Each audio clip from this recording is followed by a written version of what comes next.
Bismillahirrahmanirrahim. Assalamualaikum warahmatullahi wabarakatuh.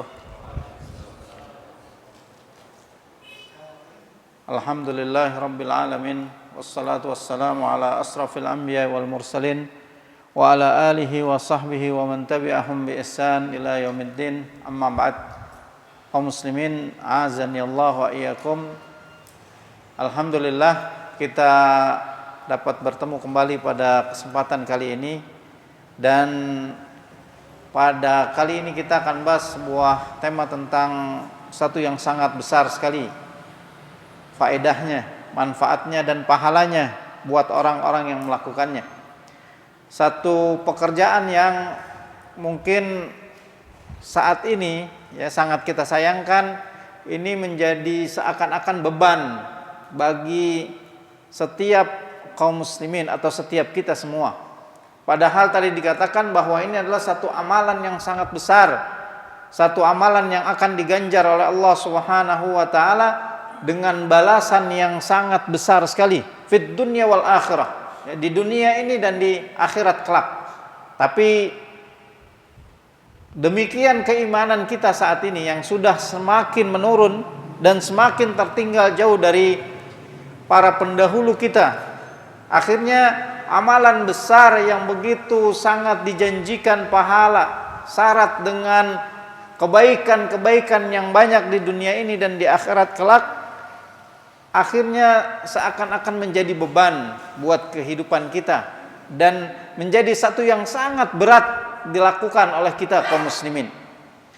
Tentang apa itu? Pekerjaan apa itu? Yakni tentang membantu hajat kaum muslimin, membantu kebutuhan-kebutuhan kaum muslimin.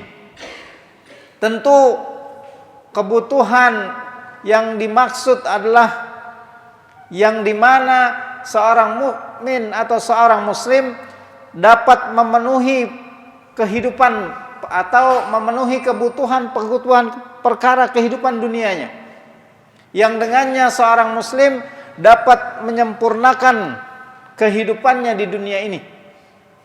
Ya, nah ini satu hal yang tadi kita katakan satu amal yang sangat besar, tapi saat ini kita menjadi berat melaksanakannya karena ini bukan lagi sebuah amalan yang sangat besar di mata kita, tapi dia adalah beban. Nah ini persepsi ini harus kita rubah. Maka dalam bab tentang memenuhi kebutuhan hajat kaum muslimin, dalam kitabnya Al-Imam An-Nawawi, ya, dalam kitab Riyadhus Shalihin, membuka bab ini dengan satu ayat Al-Quranul Karim yang sangat memberikan kepada kita pengertian bahwa ini satu hal yang akan memberikan faidah yang besar buat kita jika dilaksanakan, yakni ayat dalam surat Al-Hajj ayat ke-77, di mana Allah Subhanahu wa taala berfirman, A'udzubillahi minasyaitonir rajim, waf'alul khaira la'allakum tuflihun. Kerjakanlah oleh kalian kebaikan-kebaikan. Agar apa? Agar kalian berat? Tidak. Agar kalian merasa satu beban buat diri kalian? Bukan. Tapi untuk apa? Agar kalian beruntung. Dikatakan oleh Allah Subhanahu wa taala, la'allakum turhamun, la'allakum tuflihun, agar kalian beruntung, agar kalian mendapatkan kebahagiaan, agar kalian mendapatkan kebaikan-kebaikan yang banyak. Di sini ada dua hal. Kenapa dibuka dengan ayat ini? Ya. Yang pertama adalah bahwa apa saja yang kita laksanakan berupa kebaikan-kebaikan yang diperintahkan oleh Allah Subhanahu wa taala, yang disyariatkan oleh Islam, maka dia adalah sebuah kebaikan yang akan mendatangkan kemaslahatan buat kita, keuntungan buat kita semua. Termasuk di dalamnya bantuan seorang muslim terhadap saudaranya, bantuan kita terhadap kaum muslimin yang lain. yang kita mampu, yang kita bisa untuk kita laksanakan. Ya, maka kebaikan apa saja yang kita kerjakan pada hakikatnya buat diri kita sendiri, buat kebaikan kehidupan kita di dunia dan di akhirat kelak. Walaupun kita harus mengeluarkan tenaga, mengeluarkan harta untuk saudara kita, untuk membantu memenuhi kebutuhan saudara kita, untuk membantu meringankan kebutuhan-kebutuhan dari saudara kita. Apa saja yang itu akan menyempurnakan kehidupan dari saudara kita, itulah bantuan yang kita maksudkan dalam bab ini. Ya. Jadi harus dipahami bahwa ketika kita membantu saudara kita, pada hakikatnya itu buat kebaikan diri kita sendiri, buat kemaslahatan diri kita sendiri. Bahkan Allah Subhanahu wa taala dalam banyak hadis-hadis Rasulullah sallallahu alaihi wasallam, kabar lewat lisan nabinya as-sadiq yang benar, maka kebaikan yang akan diperoleh seorang muslim ketika dia membantu saudaranya, kebaikan di dunia dan kebaikan di akhirat. Ya. Bahkan kebaikan itu disegerakan oleh Allah Subhanahu wa taala. Mari kita lihat beberapa hadis-hadis Rasulullah sallallahu alaihi wasallam tentang hal itu. Dikabarkan oleh Rasulullah sallallahu alaihi wasallam yang diriwayatkan oleh Imam Bukhari dan Imam Muslim dari Ibnu Umar radhiyallahu anhuma, semoga Allah meridai keduanya, anna Rasulullah sallallahu alaihi wasallam qala, sungguhnya Rasulullah sallallahu alaihi wasallam bersabda, al-muslimu akhul muslim. Seorang muslim adalah saudara bagi muslim yang lainnya. Ya, ini ditekankan di awal. Tadi di ayatnya kalau kita lihat ayat yang dibuka oleh Al-Imam An-Nawawi dalam bab memenuhi kebutuhan hajat seorang muslim adalah lakukanlah kebaikan oleh kalian sehingga kalian mendapatkan keberuntungan, kemenangan. Di sini Rasulullah SAW menggarisbawahi, membuka hadisnya dengan kata-kata al-muslim akhul muslim. Sesungguhnya seorang muslim itu saudara bagi muslim yang lain. Ketika dia bersaudara, maka yang pertama diingatkan oleh Rasulullah sallallahu alaihi wasallam, la yadlimuhu wa la yuslimuhu. Maka janganlah seorang muslim itu menzalimi dan menganiaya saudaranya. Menzalimi dan menganiaya saudaranya, ini larangan yang diberikan oleh Rasulullah sallallahu alaihi wasallam. Tentu ini bab tersendiri kalau mau dibahas gitu ya. Kemudian dilanjutkan oleh Rasulullah, man kana fi hajati akhihi. Ya, barang siapa yang membantu hajat saudaranya, senantiasa ada ketika saudaranya membutuhkan, ketika saudaranya sedang membutuhkan satu pertolongan, ada keberatan di dalamnya, maka dirinya selalu hadir, selalu ada. Apa yang dibutuhkan, yang mampu diberikan kepada saudaranya, dia berikan, dia lakukan, dia laksanakan. Ya, hadir, ya, senantiasa ada dalam kebutuhan saudaranya. Apa yang dia harapkan? Karena Rasulullah janjikan, kanallahu fi hajati.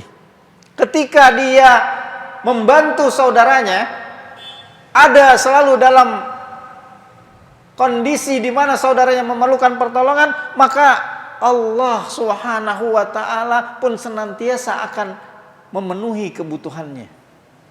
Lihat, ya, langsung dijanjikan oleh Rasulullah, man kana fi hajati akhihi kana Allah fi hajati. Barang siapa yang senantiasa menolong hamba-hamba Allah Subhanahu wa taala, maka Allah berjanji akan menolongnya. Wa man faraja an muslim kurbatan, farrajallahu anhu biha qurbatan min qurabi yaumil qiyamah. Ya. Barang siapa yang memberikan kemudahan atas keberatan seorang muslim, meringankan beban seorang muslim di dunia, Allah Subhanahu wa taala berjanji akan meringankan beban-bebannya nanti di yaumil qiyamah. Tadi yang anak katakan di awal bahwa balasannya bukan cuma di dunia, tapi Allah berikan juga di akhirat. Allah akan ringankan bebannya, urusannya di akhirat kelak. Ya, di yaumil qiyamah, pada saat dimana kita ketahui kondisi yaumil qiyamah begitu dahsyat, maka orang-orang yang senantiasa meringankan beban kaum muslimin akan diringankan bebannya oleh Allah Subhanahu wa taala. Akan diberikan keringanan oleh Allah Subhanahu wa taala. Man satara musliman satarahullahu yaumal qiyamah. Barang siapa yang menutup aib seorang muslim, maka Allah akan menutup aibnya kelak. Allah berjanji semuanya ini di dunia dan di akhirat kelak.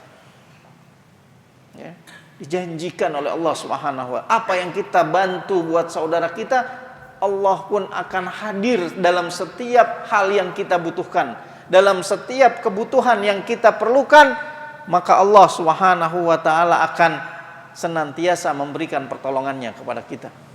Sebab apa? Sebab kita ada perhatian terhadap saudara kita. Sebab kita selalu hadir ketika saudara kita membutuhkan pertolongan.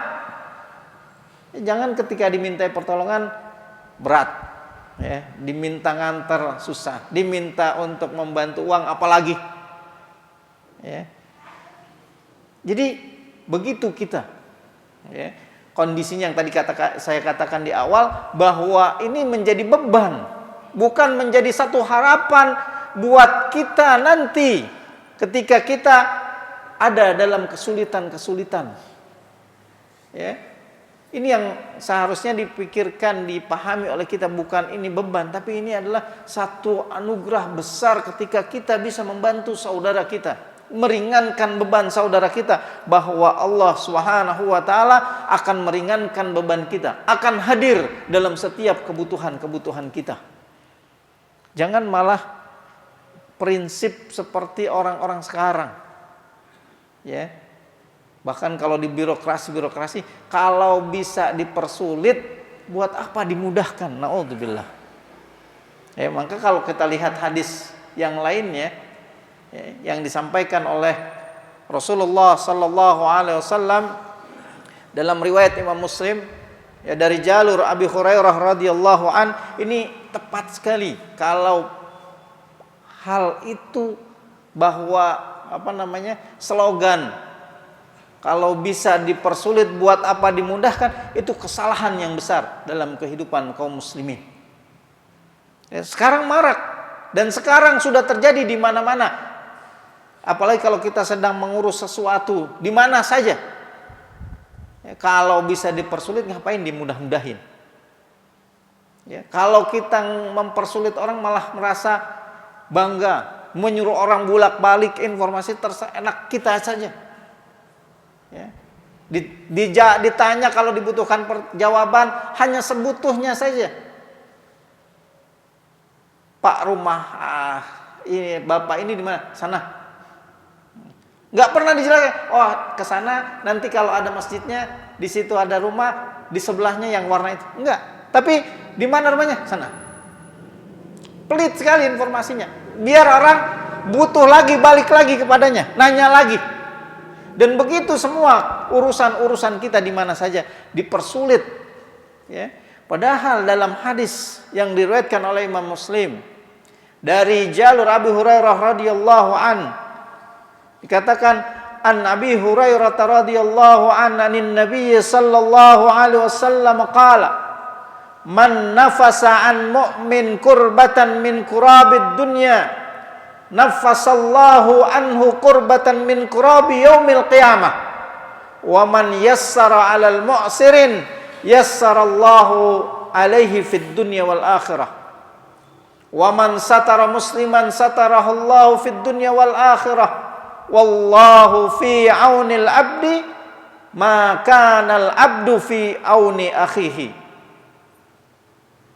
Ya, dikatakan oleh Rasulullah sallallahu alaihi wasallam, barang siapa yang meringankan satu keberatan dari urusan kaum mukminin, yang meringankan beban dari seorang mukmin di dunia ini, dari keberatan-keberatan yang dilaksanakan di dunia ini, keberatan fisiknya, keberatan hartanya, keberatan keluarganya, keberatan yang dialami dalam kehidupannya, itu bagian dari keberatan-keberatan di dunia. Dan barang siapa di antara kita kaum muslimin yang bisa membantu meringankannya, maka janji dari Allah Subhanahu wa taala akan Allah ringankan keberatan-keberatan kita nanti di yaumil qiyamah. Yang kita katakan kondisi yaumul qiyamah saat itu sudah sedemikian berat. Jangankan kita ngurus saudara kita, ngurus istri, anak kita, ibu, bapak kita saja tidak mampu. Ya, ketika hari itu, ketika hari di mana hari sangat berat, urusan sudah masing-masing, nggak ada yang bisa lagi dibantu, ditolong, nggak mungkin. Nggak ada lagi memikirkan orang lain, bahkan anak-anak yang sedang disusui oleh orang tuanya yang saat di dunia demikian kasih sayangnya sang ibu kepada sang anak, pada hari itu ditinggalkan. Ibu-ibu yang sedang hamil saat itu langsung pada keguguran. Dahsyatnya hari di mana Allah Subhanahu wa taala jadikan kehancuran buat kehidupan alam semesta, yakni yaumul qiyamah. Begitu dahsyat sekali. Dan ketika semua dibangkitkan, dikumpulkan di padang mahsyar di hadapan Allah Rabbul Alamin untuk mempertanggungjawabkan urusannya masing-masing, tidak ada lagi yang bisa diharapkan dari saudara-saudara kita membantu kita, dari orang tua, anak, dan kerabat-kerabat kita untuk membantu, tidak. Ya, urusan pada hari itu adalah nafsi dan sudah sangat menyibukkan dan memberatkan buat kita. Maka kondisi yang sangat berbahagia bagi seorang muslim yang bisa membantu, yang banyak membantu ketika di masa yang lalu, di masa kehidupan dunia, dia membantu banyak saudaranya yang sedang dalam kesusahan, dalam kesukaran, keberatan. Dia ulurkan tangannya, dia bantu saudaranya. Untuk apa? Untuk meringankannya. Hanya meringankan, bukan menyelesaikan keseluruhan. Tidak menyelesaikan, membantunya saja sekedar yang dia mampu. Meringankan. Maka dikatakan oleh Allah Subhanahu wa taala, Allah Subhanahu wa taala akan memberikan keringanan pada keberatan-keberatan yang akan dialami di yaumil qiyamah kelak. Wa man yassara ala mu'sirin. Ya, ini umum lagi, siapa saja manusianya. Enggak peduli beriman atau tidak, tapi dia meringankan, memudahkan orang yang sedang kesukaran. Barang siapa yang memudahkan orang yang sedang kesukaran, yassarallahu alaihi fid dunya wal akhirah, maka Allah pun akan memudahkan urusannya di dunia ini dan di akhirat kelak. Janji yang sangat besar yang Allah Subhanahu wa taala berikan. Mungkin selama ini kita merasa berat dalam kehidupan, kita belum pernah atau kurang dalam interest kita terhadap kesulitan orang lain. Mungkin saat ini banyak keberatan-keberatan yang kita alami karena kita kurang peduli terhadap saudara-saudara kita yang sedang kesusahan. Mungkin saja.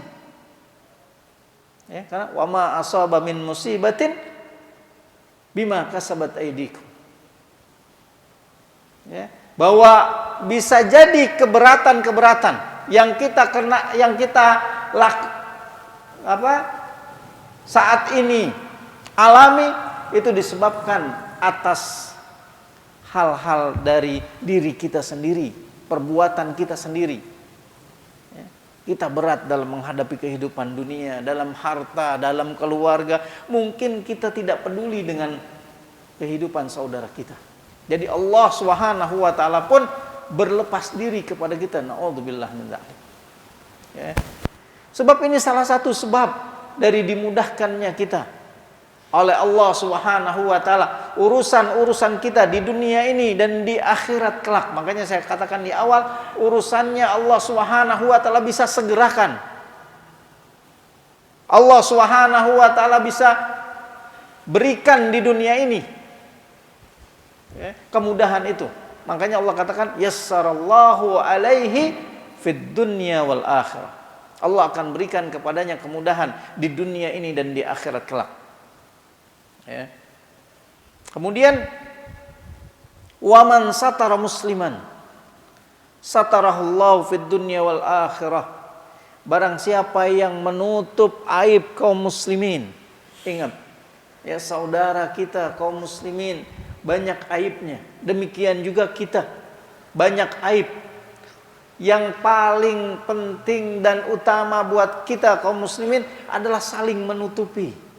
Bukan saling mengobrol, membuka di hadapan orang lain. Ketika itu aib pribadinya, maka tutupi.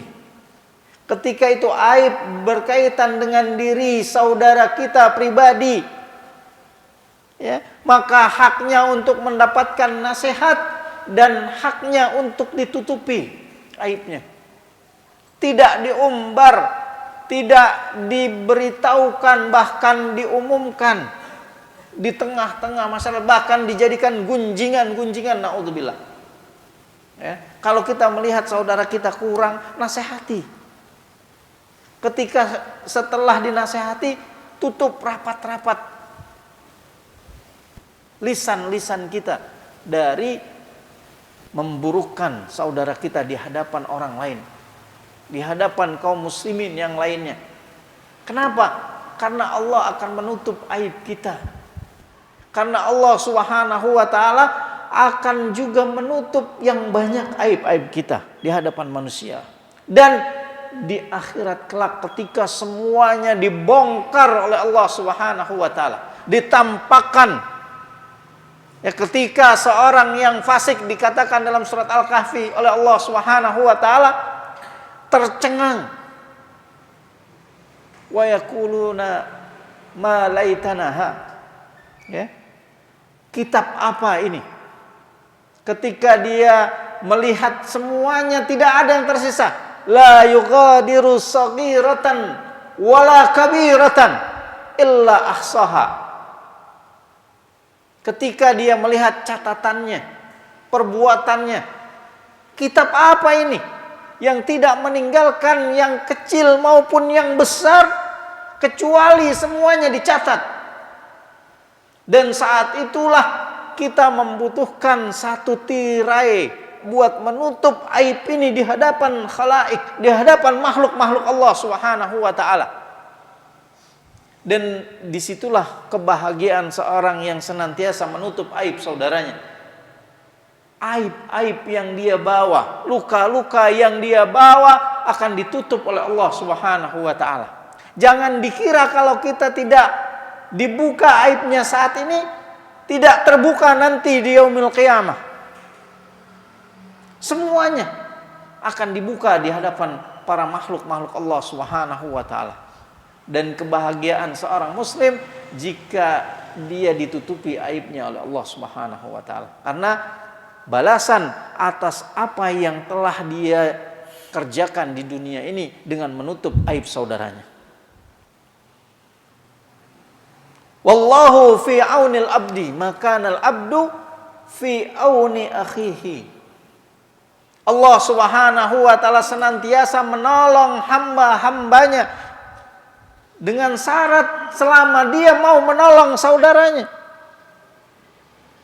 Ya. Ini banyak semisal hadis-hadis ini dengan yang tadi kita bacakan di awal. Jadi Allah Subhanahu wa taala senantiasa akan menolongnya.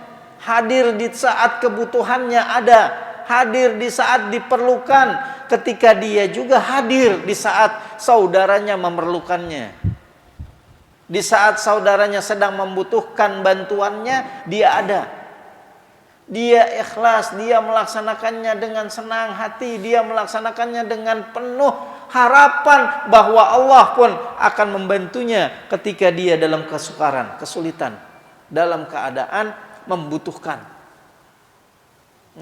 Ini yang harusnya setiap kita sadari, bahwa ini amal besar, bukan satu keberatan ketika ada saudaranya, apalagi ketika seorang sudah meminta kepadanya, datang kepadanya tolong, sudah minta tolong, kalau kita cuek, apatis, hati-hati, kita pun akan dicuekin oleh Allah Subhanahu wa Ta'ala. Kita pun akan tidak dilirik oleh Allah Subhanahu wa Ta'ala. Kita pun akan didiamkan oleh Allah. Dan naudzubillah, ketika kita butuh, siapa yang bisa memeringankan dan menghilangkan kebutuhan kita kecuali Allah Subhanahu wa Ta'ala. Ini yang harus kita ingat, yang harus kita perhatikan. Jadi Allah akan ada senantiasa dalam setiap diri kita, setiap kebutuhan kita, selama kita senantiasa hadir di tengah-tengah kebutuhan saudara-saudara kita. Dan hal ini, hajat yang kita berikan kepada saudara kita, dalam segala hal yang kita bantu adalah hal-hal dalam satu hal yang mubah dan yang dibolehkan dalam syariat Allah Subhanahu wa Ta'ala. Bantuan pertolongan kita kepada saudara kita itu pada hal-hal yang diperintahkan oleh Allah Subhanahu wa Ta'ala, yang membawa ketakwaan, kedekatan kepada Allah, dan hal-hal yang dimubahkan, tidak dalam perkara-perkara dosa dan kemaksiatan, bukan dalam perkara-perkara yang membawa kemurkaan Allah Subhanahu wa Ta'ala. Kalau sekarang tadi kayak katakan kondisinya sudah terbalik. Kalau dalam kemaksiatan kita nggak diminta berbondong-bondong datang. Kalau ada dangdutan atau ada konser musik, itu nggak pakai undangan. Baru sound systemnya dinyalain, orang sudah ngumpul banyak banget, saling tolong menolong di antara mereka, yang mengadakan maupun yang melihat.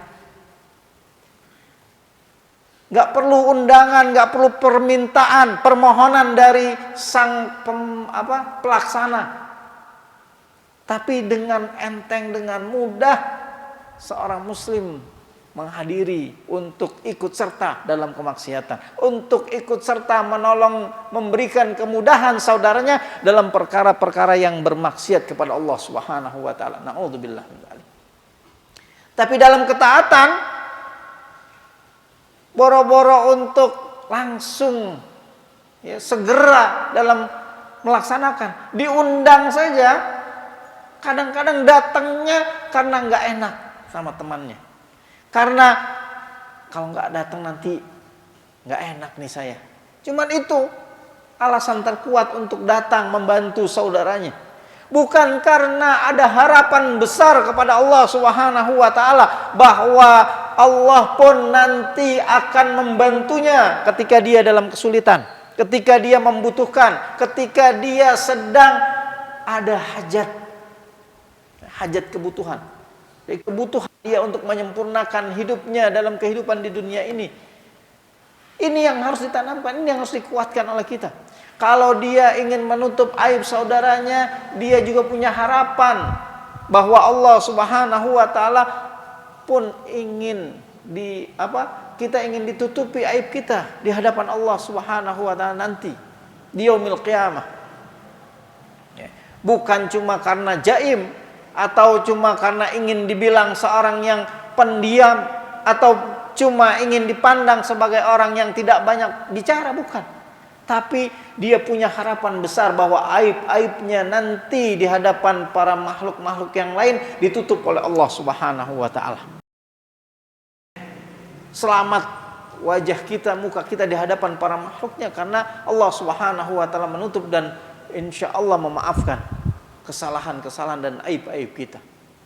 Nah, ini yang harus dijadikan standar dalam berbuat kebaikan, karena Allah Subhanahu wa Ta'ala berfirman, wa ta'awanu 'alal birri wat taqwa wa la ta'awanu 'alal itsmi wal udwan. dan tolong menolonglah kalian dalam ketaatan dan kebaikan. Jangan tolong menolong dalam kemaksiatan dan permusuhan. Jadi kalau ketaatan dan kebaikan, maka kita diwajibkan untuk saling tolong menolong. Diperintahkan untuk saling bantu membantu. Jadi koridor bantuan yang diberikan kepada saudaranya adalah dalam koridor ketaatan dan tidak dalam rangka mendurhakai dan dalam melaksanakan larangan-larangan Allah Subhanahu wa taala. Ya, jadi kalau ada orang menginginkan bantuan kita tapi dalam kemaksiatan, maka wajib bagi kita untuk tidak menunaikannya, tidak memberikannya. Hatta orang itu adalah orang tua kita. Jika ia memerintahkan kepada satu yang bermaksiat kepada Allah, maka tidak ada ketaatan buat kita atas mereka. Ya, maka itu ketaatan, bantuan yang diberikan dalam hal pembahasan kita kali ini adalah bantuan-bantuan yang diperbolehkan oleh syariat Allah Subhanahu wa taala, dan lebih-lebih bantuan untuk menegakkan kewajiban-kewajiban kepada Allah Subhanahu wa taala. Mudah-mudahan apa yang kita bahas pada kesempatan kali ini memberikan motivasi kepada kita semua, rangsangan kepada kita semua untuk senantiasa lebih hirs lagi, lebih semangat lagi dalam membantu saudara-saudara kita, kebutuhan saudara-saudara kita, agar Allah Subhanahu wa taala pun hadir dalam setiap kebutuhan-kebutuhan kita di dunia ini dan di akhirat kelak. Wallahu a'lam. Sallallahu ala nabiyyina Muhammad wa ala alihi wa sahbihi wasallam. Subhanakallahumma bihamdika asyhadu an la ilaha illa anta astaghfiruka wa atubu ilaik. Wassalamualaikum warahmatullahi wabarakatuh.